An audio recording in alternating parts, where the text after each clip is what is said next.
প্রিয় শিক্ষার্থীবৃন্দ, ম্যাথ ক্লাসে তোমাদের সবাইকে স্বাগতম। আশা করি তোমরা সকলে ভালো আছো। আজ আমরা একটি নতুন চ্যাপ্টার নিয়ে আলোচনা করব। আজকের চ্যাপ্টারের নাম হচ্ছে কণিক। চ্যাপ্টারটি জ্যামিতিক মধ্যে অন্তর্ভুক্ত এবং খুবই গুরুত্বপূর্ণ একটি চ্যাপ্টার। তো শুরু করা যাক আজকের ক্লাস। তো কণিক জানতে হলে আগে আমরা এই চ্যাপ্টার থেকে কি কি শিখতে পারবো সেটা আগে আমরা দেখে নিই। আমরা যখন কণিক সম্পর্কে স্টাডি শুরু করব তখন আমরা কিছু শিকনফল পাবো। এখানে আমি 26টা শিকনফল দেখিয়েছি। যেহেতু আমাদের প্রথম চ্যাপ্টারে আমাদের এতগুলো শিকনফল লাগবে না। আমাদের যেগুলো লাগবে আমি জাস্ট সেগুলো বলছি, বাকিগুলো তোমরা চোখ বুলিয়ে নিলেই হবে। ফার্স্ট অফ অল, আমরা যেহেতু চ্যাপ্টারটা হচ্ছে কণিক, আমাদেরকে ফার্স্টে কণিকের সংজ্ঞা জানতে হবে। মানে আমি একটা কণিক কী সেই জিনিসটা আমি ফার্স্টে ব্যাখ্যা করতে পারবো। তারপর হচ্ছে একটা কণিকের উপকেন্দ্র, উৎকেন্দ্রিকতা ও নিয়ামক রেখা। আমরা কণিকের যখন সংজ্ঞা পড়ব এই সকল জিনিসগুলো আসবে, এটা ব্যাখ্যা করতে পারবো। তারপর কণিকটি কি বৃত্ত হবে নাকি পরাবৃত্ত হবে নাকি উপবৃত্ত হবে নাকি অধিবৃত্ত হবে সেটা চিহ্নিত করতে পারবো এবং সেটা আমরা আবার চিত্রের মাধ্যমে উপস্থাপন করতে পারবো। তারপর কোনকেরও তলে ছেদ হিসেবে কণিক ব্যাখ্যা করতে পারবো, যে কোনকের তলে কী ধরনের কণিক উৎপন্ন হয়, সেটা কি উপবৃত্ত হয় নাকি অধিবৃত্ত হয় নাকি পরাবৃত্ত হয় সেটা আমরা ব্যাখ্যা করতে পারবো। তারপর মূলবিন্দুগামী পরাবৃত্তের সমীকরণ আমরা শনাক্ত করতে পারবো। তারপর হচ্ছে পরাবৃত্ত কিভাবে আমরা অঙ্কন করতে হয় সেটা আমরা পারবো এবং পরাবৃত্তের উপকেন্দ্রিক লম্বের দৈর্ঘ্য, উপকেন্দ্রের স্থানাঙ্ক এসব নির্ণয় করতে পারবো। শীর্ষবিন্দু, উপকেন্দ্র, নিয়ামক রেখার সমীকরণ নির্ণয় করতে পারবো এবং পরাবৃত্তের প্রমিত সমীকরণ আমরা শনাক্ত করতে পারবো। তারপর আরও অনেকগুলো টপিকস আমরা এখানে এই অধ্যায় পাঠ করলে জানবো, যেমন উপবৃত্ত অধিবৃত্ত সম্পর্কে জানবো। সেটা আমরা যখন ওই চ্যাপ্টার নিয়ে আলোচনা করবো তখন আমরা পড়বো। যেহেতু আমাদের ফার্স্ট চ্যাপ্টারটা পরাবৃত্ত সম্পর্কিত, তাই আমরা পরাবৃত্তগুলোই আজকে দেখিয়ে দিচ্ছি। তো স্টুডেন্টরা, আমরা কণিকের সংজ্ঞায়ন করার আগে আমি একটা চিত্রের মাধ্যমে কণিক জিনিসটা কি সেটা বোঝানোর চেষ্টা করি।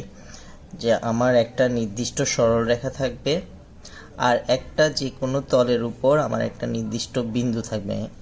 সেই বিন্দুটাকে আমি দিলাম এস, আর একটা নির্দিষ্ট সরলরেখা যার নাম দিলাম এমজেড। আর একটা চলমান বিন্দু থাকবে, আমি সাপোজ একটা চলমান বিন্দু ধরলাম, এই বিন্দুটা চলমান বিন্দু, যেটার নাম দিলাম পি, অ্যান্ড এটাকে স্থানাঙ্ক হচ্ছে পি এক্স ওয়াই। এই পি বিন্দুর চলার পথটা আমি অঙ্কন করলাম, যে সে চলার পথটা আসলো এরকম। তাহলে এই পি বিন্দু থেকে এই নির্দিষ্ট যে স্থির বিন্দুটা আমি এস ধরেছি তার মধ্যবর্তী দূরত্ব হচ্ছে এস পি, এবং পি বিন্দু থেকে যে আমি একটা নির্দিষ্ট সরলরেখা ধরেছি সেই নির্দিষ্ট সরলরেখার মধ্যবর্তী নম্বর দূরত্ব হচ্ছে পি এম। এই এস পি এবং পি এম এর অনুপাতটা সবসময় ধ্রুবক হবে। দ্যাট মিন্স আমার যদি এই দূরত্বটা 2, এই দূরত্বটা যদি 4 হয় তাহলে আমার এটা মান আসবে 2/4, দ্যাট মিন্স হাফ। সেমলি যদি পি বিন্দুটা আমার এখানে নিই, পি বিন্দুটা যদি এই বিন্দুতে আসে পি ডট, তাহলে পি ডট থেকে এসের দূরত্ব, পি ডট থেকে এই সরলরেখার দূরত্ব পি এম ডট, এই এস পি ডট এবং পি এম ডট এটার অনুপাতটাও আমার সেম হবে। যদি সেম হয় তখন সেই রুলস মেনটেন করে পি বিন্দু যে পথটা দিয়ে চলবে সেই চলমান বিন্দুর পথটাকেই আমরা মেইনলি কণিক বলবো। তাহলে কণিক হচ্ছে একটা বক্ররেখা, যে কোনো বিন্দুর চলার পথ যা একটা নির্দিষ্ট স্থির বিন্দু থেকে এবং ওই বিন্দু থেকে একটা নির্দিষ্ট সরলরেখার লম্ব দূরত্বের অনুপাত সর্বদা ধ্রুবক। এই ধরনের সম্পর্ক মেনটেন করে যেগুলো যাবে তাকে আমরা কণিক বলবো। তাহলে আমরা কিভাবে কণিকের সংজ্ঞাটা করতে পারি তাহলে দেখি। আমরা আমাদের কণিকের সংজ্ঞাটা হচ্ছে কার্তেশীয় সমতলে একটি চলমান বিন্দু থেকে ওই সমতলের একটি স্থির বিন্দুর দূরত্ব এবং ওই চলমান বিন্দু থেকে একটি নির্দিষ্ট সরলরেখার উপর অঙ্কিত লম্বের দূরত্বের অনুপাত। এই শর্ত সাপেক্ষে চলমান বিন্দু সেট দ্বারা সৃষ্ট সঞ্চারপথকে কণিক বলে। মানে আমার অনুপাতটা অলওয়েজ ধ্রুবক হবে।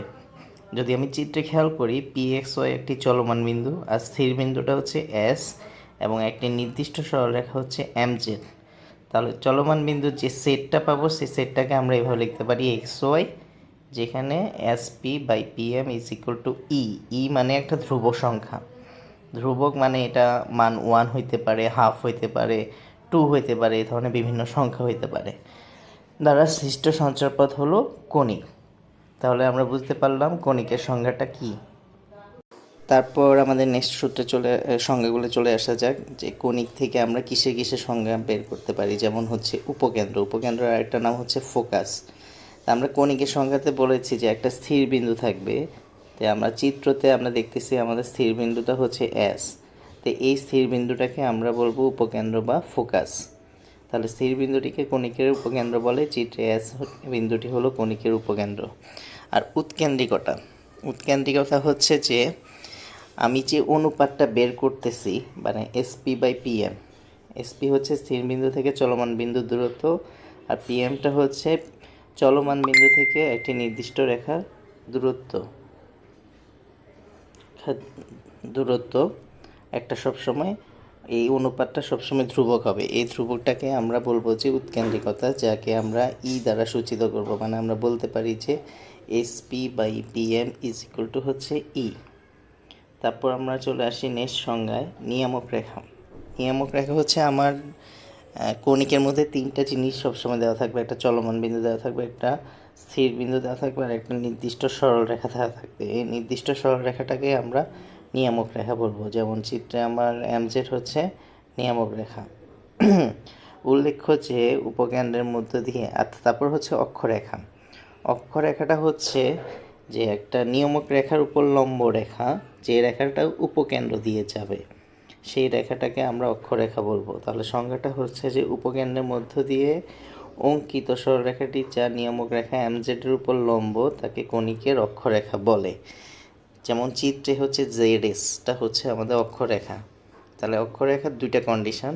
ফার্স্ট অফ অল হচ্ছে সে নিয়ামক রেখার উপর লম্ব হবে এবং সে মাস্ট বি উপকেন্দ্র দিয়ে যাবে। আমাদের কিন্তু মাস্ট বি এখানে চ্যাপ্টারের যখন প্রবলেমগুলো সলিউশন করব, আমাদেরকে কিন্তু সংজ্ঞাগুলো যেমন উপকেন্দ্র, নিয়ামক রেখা, অক্ষরেখা, এগুলোর বৈশিষ্ট্যগুলো, মানে এই সংজ্ঞাগুলো আমাদেরকে জানতে হবে। না জানলে এখানে প্রবলেমগুলো সলিউশন করতে খুবই টাফ হয়ে যাবে।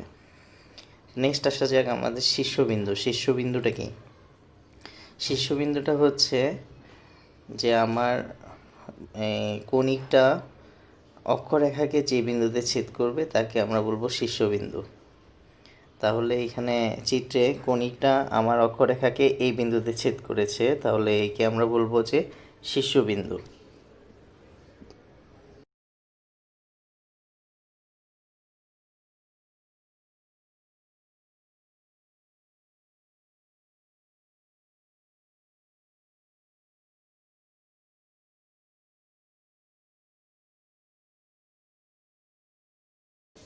তারপর আমরা চলে আসি নেক্সট টপিকে, মানে বিভিন্ন ধরনের কণিক। মানে কণিকটি কি বৃত্ত হবে নাকি পরাবৃত্ত হবে নাকি উপবৃত্ত হবে নাকি অধিবৃত্ত হবে, সেটা আমরা কিভাবে বুঝবো? সাপোজ সেটা আমাকে বুঝতে হবে ই এর মাধ্যমে। ই মানে হচ্ছে উৎকেন্দ্রিকতা। উৎকেন্দ্রিকতাকে আমরা শর্টকাটে মনে রাখবো যে SP/PM। আচ্ছা, এবার ই এর বিভিন্ন মানের জন্য আমার কণিকটা বিভিন্ন ধরনের কণিক হতে পারে।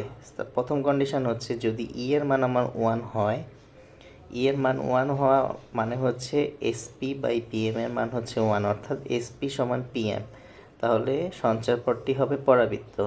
দ্যাট মিন্স উপকেন্দ্র থেকে চলমান বিন্দুর দূরত্ব এবং ওই চলমান বিন্দু থেকে নির্দিষ্ট রেখার লম্ব দূরত্ব যদি সমান হয়ে যায়, তাহলে আমরা যে সঞ্চারপথটা পাবো সেটা হচ্ছে পরাবৃত্ত।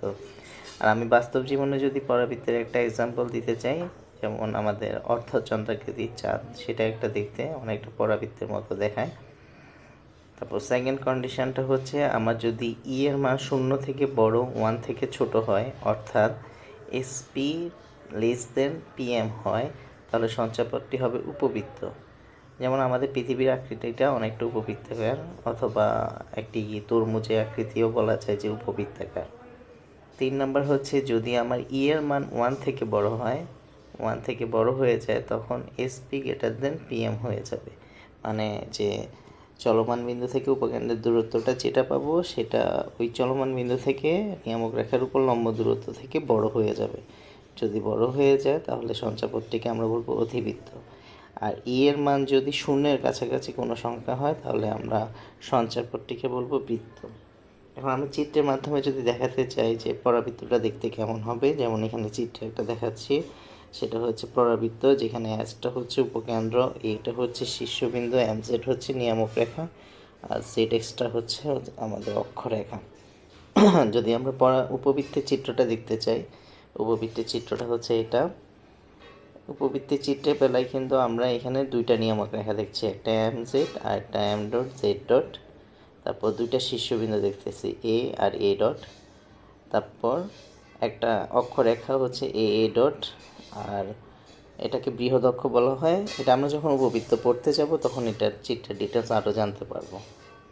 আর অধিবৃত্ত হচ্ছে এটা। অধিবৃত্তর এখানেও আমরা দুইটা শীর্ষবিন্দু দেখতেছি, দুইটা নিয়ামক রেখা, দুইটা শীর্ষবিন্দু হচ্ছে এ এ ডট, দুইটা নিয়ামক রেখা, একটা এম জেড আর একটা এম ডট জে ডট, সিটা হচ্ছে কেন্দ্র। তারপর এটার ডিটেল আমরা অধিবৃত্তের চ্যাপ্টারে আরও বুঝিয়ে বলবো। আপাতত আমরা এই চ্যাপ্টারে যেহেতু পরাবৃত্ত পড়াচ্ছি, আমরা পরাবৃত্ত নিয়ে আলোচনার মধ্যে থাকি। আমরা এখন দেখাবো মূলবিন্দুগামী পরাবৃত্তের সমীকরণটা কিভাবে আমরা নির্ণয় করব। তো মূলবিন্দুগামী পরাবৃত্তের সমীকরণ নির্ণয় করার আগে আমি এখানে একটা চিত্র এঁকে রেখেছি। এখানে একটা এক্স অক্ষ আঁকা হয়েছে, x A A dot x dot একটা এক্স অক্ষ, ওয়াই এ ওয়াই ডট একটা হচ্ছে ওয়াই অক্ষ। এই দুইটা ছেদবিন্দু হচ্ছে এ, তাহলে এটাকে আমরা বলতে পারি মূলবিন্দু। যেখানে আমরা আগে ও দিয়ে রিপ্রেজেন্ট করলাম, আমি এইখানে আমার ম্যাথের সুবিধার কারণে আমি এখানে মূল বিন্দুকে এ দ্বারা রিপ্রেজেন্ট করলাম। আর একটা চলমান বিন্দু ধরলাম পি, যার স্থানাঙ্ক হচ্ছে এক্স ওয়াই। তো আমার ডিটেলসে লেখা আছে পরাবৃত্তের উপকেন্দ্র হচ্ছে এস, নিয়ামক রেখা হচ্ছে এম জেড, এই নিয়ামক রেখা এম জেড আমরা সংজ্ঞা থেকে জানি। অক্ষরেখা হচ্ছে এ এক্স, আর শীর্ষবিন্দু এ। যে এটা যেহেতু আমরা মূল বিন্দু ধরেছি, তাহলে আমরা জানি মূল বিন্দু স্থানাঙ্ক সবসময় 0 0। তাহলে পরাবৃত্তের সংজ্ঞা অনুসারে আমরা জানি যে S by A Z, S by A Z এর অনুপাত 1, বিকজ পি হচ্ছে চলমান বিন্দু। পি বিন্দুটা যখন আস্তে আস্তে এই শীর্ষবিন্দুতে মিলে যাবে, তখন এস থেকে এ দূরত্ব আর এ থেকে এ নিয়ামক রেখার মধ্যবর্তী দূরত্ব হচ্ছে এ জেড, এই দুইটার অনুপাত 1। কারণ আমরা জানি যে পরাবৃত্তের ক্ষেত্রে উৎকেন্দ্রিকতা ই এর মান হচ্ছে 1। তাহলে আমি লিখতে পারি এ এস সমান A Z is equal to A. তাহলে এ থেকে এস এর দূরত্ব এ, এ থেকে জেড এর দূরত্ব এ। যেহেতু এসটা এক্স অক্ষের উপর, এই দূরত্বটা যেহেতু এ, তাহলে আমি এটাকে লিখতে পারি এস এর স্থানাঙ্ক এ জিরো। তাহলে আমি বলতে পারি যে উপকেন্দ্র এস এটা স্থানাঙ্ক হচ্ছে এ জিরো, বিকজ এটা আমার হচ্ছে এক্স অক্ষের উপর অবস্থিত। এই কারণে সেখানে আমার কোটিটা শূন্য হবে। এখন চলমান বিন্দু আমি ধরে নিই পি, চলমান বিন্দু পি, পি এর স্থানাঙ্ক হচ্ছে এক্স ওয়াই। তারপর পি এম লম্ব এম জেড, মানে পি বিন্দু থেকে এম জেড এর উপর একটা লম্ব আঁকলাম পি এম। তাহলে আমি পরাবৃত্তের সংজ্ঞা থেকে আমরা লিখতে পারি S P by P M is equal to, আমরা লিখতে পারি 1। তাহলে S P is equal to আমরা লিখতে পারি কি পি এম, এটা আমরা লিখতে পারি। এখন পি থেকে এক্স অক্ষের উপর আমি একটা লম্ব আঁকলাম পি এন, এখানে আমি আরেকটা লম্ব আঁকলাম পি এন, এই লম্বটা আঁকছি এ এক্স এর উপরে। যখন পি এনটা এ এক্স এর উপরে লম্ব হয়ে গেল, তখন আমি বলতে পারি A N is equal to x, because P বিন্দু স্থানাঙ্ক এক্স ওয়াই। তাহলে আমার যদি পি বিন্দুতে যেতে হয়, আগে এ থেকে এন এ যেতে হবে, এন থেকে পিতে যেতে হবে। তাহলে এ থেকে এন এর দূরত্ব হচ্ছে এক্স, আর এন থেকে পি এর দূরত্ব হচ্ছে ওয়াই। তাহলে আমি লিখতে পারি A N is equal to X. তাহলে আমি এখানে আবার চলে আসি প্রমাণে, S P is equal to P M. তাহলে পি এম, এই পি এমটা কী হয়, পি এমটা কার সমান হবে সেটা দেখার জন্য আমরা একটু যদি খেয়াল করি, এখানে আমার একটা চতুর্ভুজ হয়েছে, আয়তক্ষেত্র পি এম জেড এন, এটা একটা আয়তক্ষেত্র হয়েছে। তাহলে আমি বলতে পারি পি এমটা এখানে আমার জেড এন এর সমান। তাহলে আমি পি এম সমান লিখতে পারি জেড এন, জেড এন আমি লিখতে পারি। বিকজ আমি পিএন থেকে পি থেকে এক্স এর উপর আমি যেহেতু একটা লম্ব আঁকছি, তাহলে এখানে একটা আয়তক্ষেত্র হয়েছে। আচ্ছা, জেড এনকে আমি আবার কি লিখতে পারি? জেড এনকে আমি লিখতে পারি A N plus A Z. তাহলে আমরা চিত্র থেকে এটাকে লিখতে পারি A N plus A Z. এখন আমি ভ্যালুগুলো বসাই দিই। এসপি মানে হচ্ছে এস থেকে পি এর দূরত্ব, দুইটা বিন্দুর মধ্যবর্তী দূরত্বের সূত্রটা আমরা অ্যাপ্লাই করব। X minus A whole square plus Y minus 0 whole square is equal A N এর ভ্যালু হচ্ছে এক্সটা বসিয়ে দিলাম, আর এ জেডের ভ্যালুটা হচ্ছে এ, তাও আমি বসিয়ে দিলাম। বসানোর পর এবার রুট তোলার জন্য আমার উপর পাশে কী করতে হবে? বর্গ করতে হবে। বর্গ করলে আসবে x minus A whole square plus এটাকে করলে Y square x plus A whole square. Finally আমি এক্স প্লাস এ কে যখন পক্ষান্তর করব, এক্স মাইনাস এ হোল স্কোয়ারকে যখন রাইট সাইডে নিয়ে যাব, তখন আমার আসবে Y square is equal to, আমার রাইট সাইডে আছে এক্স প্লাস এ, তাহলে আমি লিখতে পারি X plus A whole square minus X minus A whole square. তাহলে আমার এটা একটা ফর্মুলাতে চলে আসে, সেই ফর্মুলাটা আমি এখানে অ্যাপ্লাই করব। সেই ফর্মুলাটা হচ্ছে 4ax। এইটাকেই আমাকে বলা হবে যে মূল বিন্দুতে পরাবৃত্তের সমীকরণ। মূল বিন্দুতে পরাবৃত্তের সমীকরণ হচ্ছে Y square is equal to 4ax। এবং আমরা এর পরিচয়টা জানি। এর পরিচয়টা হচ্ছে কি? মূল বিন্দু মানে শীর্ষবিন্দু থেকে উপকেন্দ্রের মধ্যবর্তী দূরত্ব। এখন শিক্ষার্থী বন্ধুরা, তোমাদেরকে এখন আমি উপকেন্দ্রিক লম্বের দৈর্ঘ্য কিভাবে বের করতে হয় সেটা দেখাবো। উপকেন্দ্রিক লম্বের দৈর্ঘ্য বের করার জন্য আগে আমার যে মূল বিন্দুতে যে পরাবৃত্তের সমীকরণটা, সেই পরাবৃত্তটা আমি অঙ্কন করলাম। এই মূল বিন্দুতে এই পরাবৃত্ত সমীকরণের সূত্রটার প্রমাণ একটু আগে আমি করে এসেছি যে মূল বিন্দুতে পরাবৃত্তের সমীকরণ হচ্ছে Y square is equal to 4ax। তাই এখানে এই শীর্ষবিন্দু এস হচ্ছে উপকেন্দ্র। তো সুতরাং এই এ থেকে এস এর দূরত্ব যদি এ হয়, তাহলে এস এর স্থানাঙ্ক হচ্ছে a0, যেহেতু এসটা এক্স অক্ষের উপর অবস্থিত। আমরা একটু আগে প্রমাণ করেছি যে এ থেকে এস এর দূরত্ব এবং এ থেকে জেড এর দূরত্ব দুইটাই সমান। এটাও যদি এ হয়, এটাও এ হবে। আর উপকেন্দ্রিক লম্ব বলতে কি বোঝায়? উপকেন্দ্রিক লম্ব হচ্ছে উপকেন্দ্র দিয়ে গমনকারী একটি রেখা যা অক্ষরেখার উপর লম্ব এবং তা বক্ররেখাটাকে মানে কোণী পরাবৃত্তটিকে দুইটি বিন্দুতে ছেদ করবে। তাহলে এই এল এস এল ডট এই রেখাটাকে আমরা বলবো উপকেন্দ্রিক লম্বের দৈর্ঘ্য। তাহলে আমি উপকেন্দ্রিক লম্বের দৈর্ঘ্য, তাহলে আমার চিত্র থেকে আসতেছে L S L dot. L S L dot মানে আমি এটাকে লিখতে পারি 2ls, মানে অথবা 2sl লিখতে পারি, দুইটাই একই কথা। এস এল এবং এস এল ডট দুইটা দৈর্ঘ্যই সমান, তাহলে আমি এখানে 2sl লিখতে পারি। আচ্ছা, আমি পরাবৃত্তের সংজ্ঞা থেকে লিখতে পারি কি? এস থেকে এল এর দূরত্ব আর এল থেকে নিয়ামক রেখার দূরত্ব হচ্ছে lm, এই দুইটা দৈর্ঘ্যের অনুপাত হচ্ছে 1। তাহলে S L is equal two আমি লিখতে পারি lm।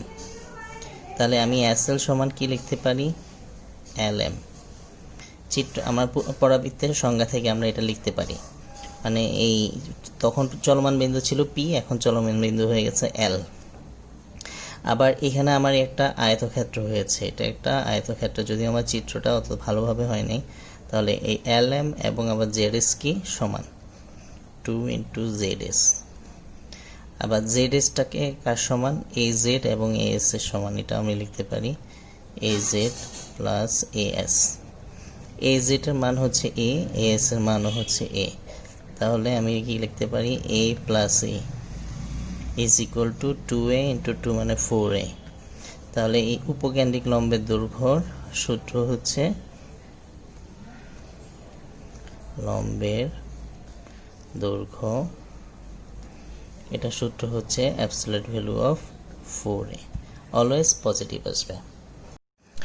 এখন আমি তোমাদেরকে কিছু সূত্র দেখাবো কিভাবে সূত্রগুলো তোমরা শিখবা। মানে এই চ্যাপ্টারের প্রবলেমগুলো সলিউশন করতে গেলে সূত্রগুলো তোমাদের লাগবে। তো ফার্স্ট অফ অল আমি এখানে দুইটা ইকুয়েশন লিখে রেখেছি, দুইটাই মূলবিন্দুগামী পরাবৃত্তের সমীকরণ। একটা হচ্ছে Y square is equal to 4ax, আর একটা হচ্ছে X square is equal to 4ay। এই সমীকরণটা হচ্ছে ওয়াই অক্ষের সাপেক্ষে প্রতিসম, আর সেকেন্ড সমীকরণটা হচ্ছে এক্স অক্ষের সাপেক্ষে প্রতিসম। দ্যাট মিন্স প্রথম যে আমি চিত্রটা এঁকেছি সেখানে আমার উপকেন্দ্রটা হচ্ছে এক্স অক্ষের উপর, আর নিয়মিক রেখা যেটা এমজেড সেটা হচ্ছে ওয়াই অক্ষের সমান্তরাল। আর সেকেন্ড ইকুয়েশনের জন্য আমার উপকেন্দ্রটা হচ্ছে ওয়াই অক্ষের উপর অবস্থিত এবং নিয়ামক রেখাটা হচ্ছে ওয়াই অক্ষের সমান্তরাল। তাহলে দুইটার জন্য সূত্রগুলো প্রায় সিমিলার, জাস্ট একটা জায়গায় চেঞ্জ হবে। তো যখন মূল বিন্দুগামী আমি পরাবৃত্তের সমীকরণে এখানে আমার এটা হচ্ছে শীর্ষবিন্দু, তো শীর্ষবিন্দু স্থানাঙ্ক এই সমীকরণের জন্য শীর্ষবিন্দু স্থানাঙ্ক হচ্ছে 0 0। সেমলি এখানেও x square is equal to 4ay জন্য শীর্ষবিন্দু স্থানাঙ্ক হচ্ছে 0 0। আর এই ফার্স্ট সমীকরণে আমার উপকেন্দ্র যেহেতু এক্স অক্ষের উপর আছে, তাহলে এক্স অক্ষের উপর কোটি হচ্ছে 0, আর ভুজ একটা থাকবে, ভুজটা হচ্ছে এখানে যেহেতু এটা আছে সেটা হচ্ছে ভুজ, মানে a0। আর সেকেন্ড চিত্রের জন্য আমার উপকেন্দ্রটা হচ্ছে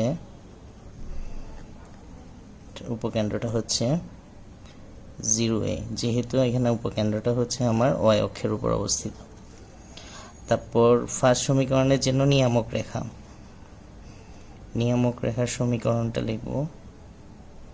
নিয়ামক রেখার সমীকরণ, আমার নিয়ামক রেখাটা হচ্ছে আমার ওয়াই অক্ষের সমান্তরাল। তা আমরা জানি ওয়াই অক্ষের সমান্তরাল কোনো রেখার সমীকরণ X is equal to something.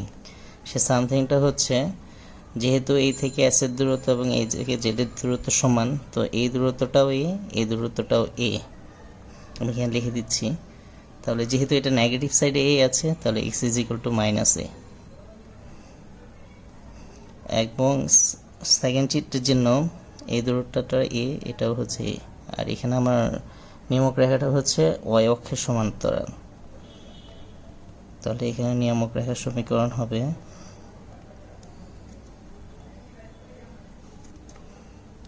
y is equal to -a, যেহেতু নেগেটিভ সাইডে আছে সেই কারণে y is equal to -a। আর প্রথম চিত্রের বেলা আমার অক্ষরেখাটা হচ্ছে এক্স অক্ষ, আর সেকেন্ড চিত্র হচ্ছে অক্ষরেখাটা হচ্ছে ওয়াই অক্ষ। তাহলে অক্ষরেখার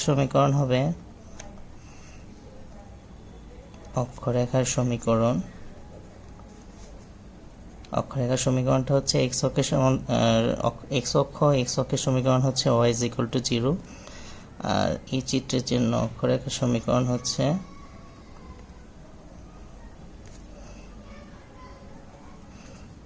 x is equal to 0। তারপরে হবে উপকেন্দ্রিক লম্বের দৈর্ঘ্য।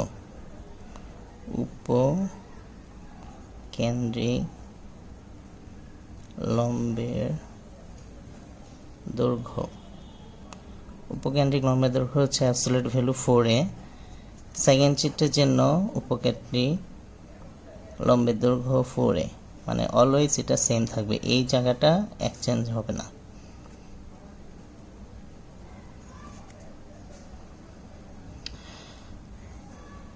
এই সূত্রগুলো এখানে মেনলি ম্যাক্সিমাম অঙ্ক সলিউশন করার জন্য এই সূত্রগুলো লাগবে, এবং তোমরা সেম সূত্রগুলো ফলো করে আমি এখানে দুটো ইকুয়েশন লিখে দিচ্ছি, সেই ইকুয়েশনগুলো চিত্র প্লাস ফর্মুলাগুলো বের করবা। একটা হচ্ছে Y square is equal to -4ax, আর একটা হচ্ছে X square is equal to -4ay। তো এখন আমি তোমাদেরকে দেখাবো কিভাবে আমরা এই সূত্রগুলো অ্যাপ্লাই করে ম্যাথ সলিউশন করব। আমি এখানে একটা সমীকরণ লিখেছি x square is equal two 12y। এর শীর্ষবিন্দু উপকেন্দ্রিক লম্বের দৈর্ঘ্য নিয়ামক রেখার সমীকরণ নির্ণয় করো। মানে এই সমীকরণটা দেওয়া আছে, এই সমীকরণটা থেকে আমার যাবতীয় এই জিনিসগুলো বের করতে হবে। তো এই সমীকরণটা যে আমার মূল বিন্দুগামী পরাবৃত্তের সমীকরণ সেটা আমি জানি, কারণ এটা আমি প্রমিত সমীকরণটা জানি।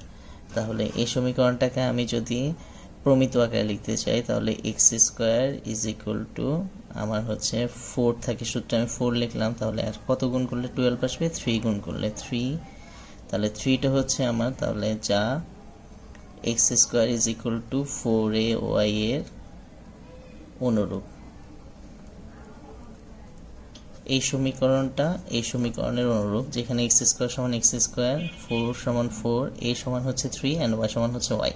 তাহলে আমার যে দুইটা সূত্র লিখে দিয়েছিলাম ওই সূত্রের সেকেন্ড সূত্রগুলোতে আমার ফর্মুলাগুলো পড়বে। তাহলে এখানে আমার এ হচ্ছে 3, তার হচ্ছে শীর্ষবিন্দু, এই x square is equal two 4y এর শীর্ষবিন্দু সূত্র হচ্ছে 0 0। তাহলে এখানে শীর্ষবিন্দু হবে 0 0। উপকেন্দ্র হচ্ছে 0a, তাহলে উপকেন্দ্র 0, এ হচ্ছে 3। তারপর হচ্ছে উপকেন্দ্রিক লম্বের দৈর্ঘ্য, উপকেন্দ্রিক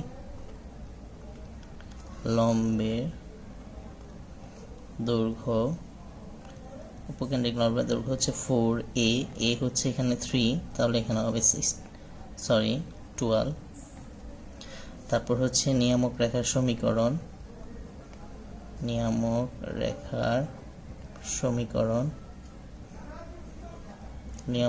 সমীকরণ হচ্ছে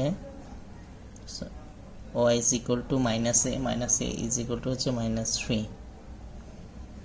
এখন যদি তোমাদেরকে এটা চিত্র আঁকতে বলে তাহলে তোমরা চিত্র এঁকে দিতে পারো, যদি এখানে কোশ্চেনে চিত্র বলানো হয় নাই। যদি আমাকে চিত্র আঁকতে বলে তাহলে আমি চিত্রটা যদি ড্র করি, তাহলে একটা এক্স অক্ষ আঁকবো, একটা ওয়াই অক্ষ আঁকবো। আমার মূল বিন্দুটা হচ্ছে এটা হচ্ছে শীর্ষবিন্দু মানে এ। তারপর উপকেন্দ্র হচ্ছে 3, মানে উপরে 0 3 এলে এখানে হচ্ছে উপকেন্দ্র, এটা হচ্ছে এস।